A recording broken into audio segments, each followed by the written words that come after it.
Hoy, Nietzsche.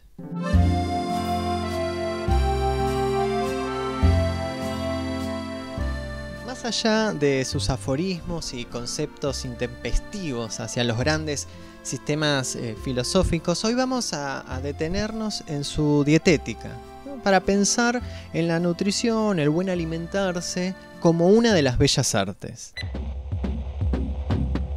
Cuando nos referimos aquí de bellas artes, debemos pensarlo como lo pensaba Nietzsche, ¿no? Es decir, hacer de la propia vida una obra de arte, hacernos dueño de la propia existencia en última instancia, ¿no? Romper y desvincularse de esos imperativos del deber que tantos nos han impuesto.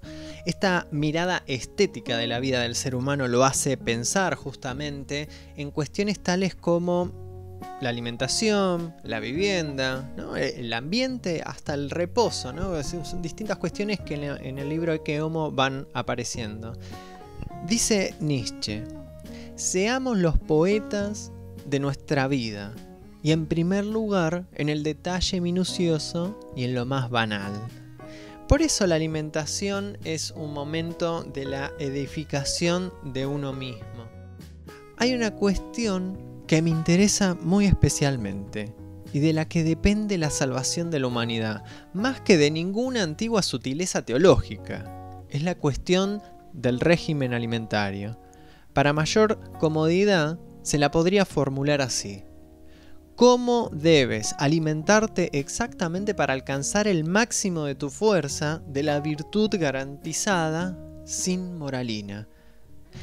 Esto es muy interesante. Ya en la Gaia Ciencia, ¿no? O en la ciencia jovial, según la traducción, Nietzsche llama a esos académicos, ¿no? Pensadores de sótanos, esos filósofos preocupados por cuestiones morales, los llama a reconsiderar sus campos de investigación filosófica, ¿no? Moverse de esos lugares enclaustrados de la filosofía académica. Por eso Nietzsche nos transmite una preocupación. Hasta ahora nada de lo que da color a la existencia tuvo todavía su historia. No hay historia del amor, de la codicia, ¿no? Del deseo, la crueldad, si se quiere, de distintas experiencias comunitarias. Nada de todo eso, ni tampoco de una dietética, ¿no? Podríamos pensar hoy que en un Foucault, si se quiere. Pero volvamos a la pregunta central, ¿no? ¿Existe una filosofía de la nutrición? Bien, ante esta pregunta sobre una filosofía de la nutrición, el filósofo Michel Onfray, como también podríamos hablar de Rodolfo Kusch, desde su filosofía de los pueblos indígenas del Perú, Bolivia y norte de Argentina, que dicho sea de paso, dejo los links en los comentarios por si les interesa indagar sobre filosofía latinoamericana. Estos filósofos dirían que sí, ¿no?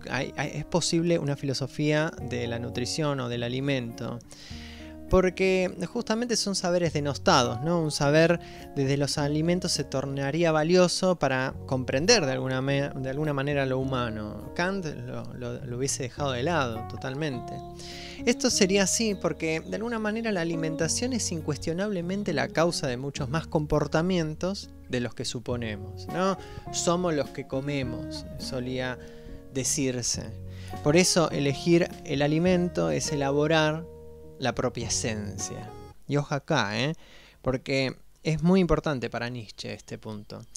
La alimentación tiene que ser una elección que surge de la aceptación de la necesidad que hay que descubrir en nosotros mismos.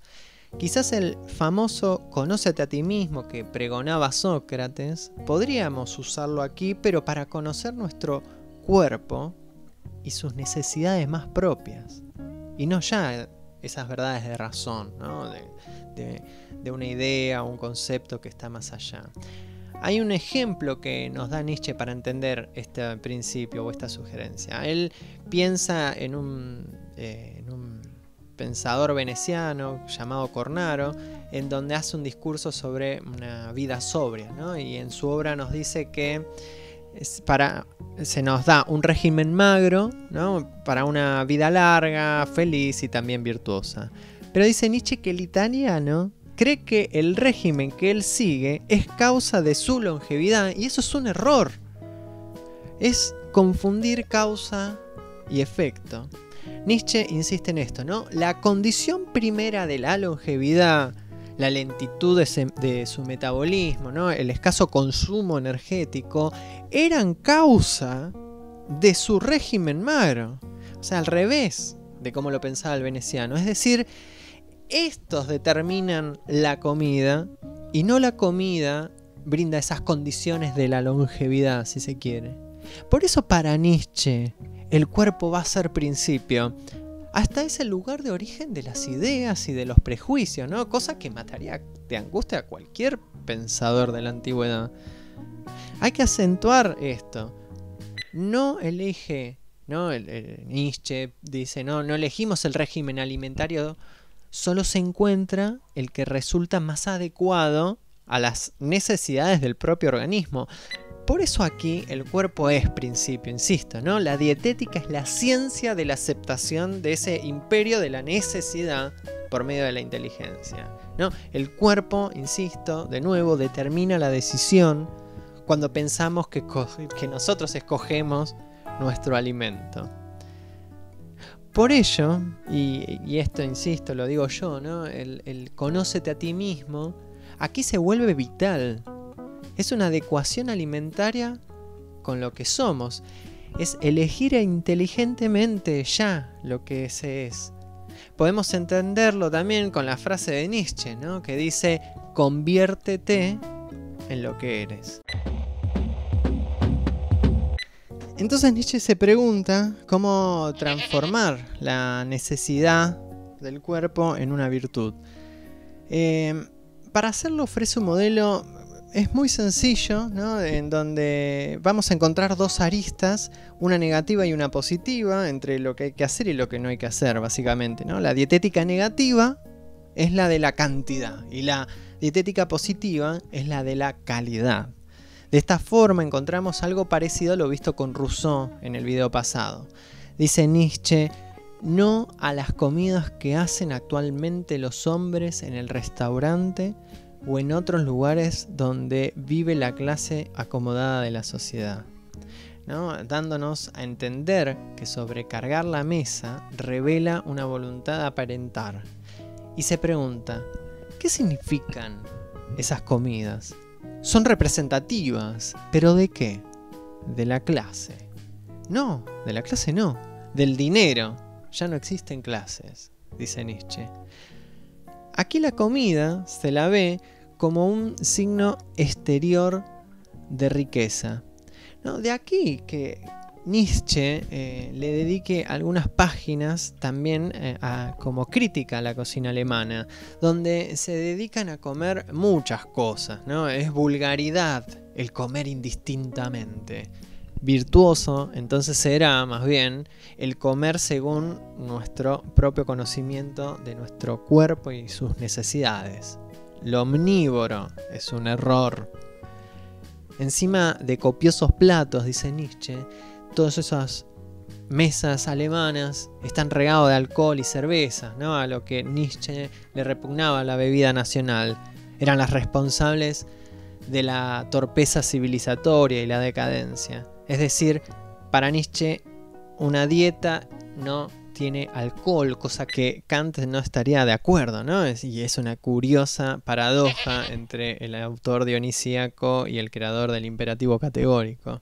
La dietética nietzschiana, en definitiva, es ciencia de la mesura. Ni excesos de arroz o papas, va a decir, ni carencias de carne.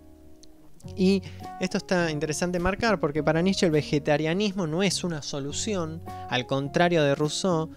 Dice Nietzsche, una dieta a base de solo vegetales son parte de la decadencia, porque la fuerza y la carne estarían vinculadas para el alemán.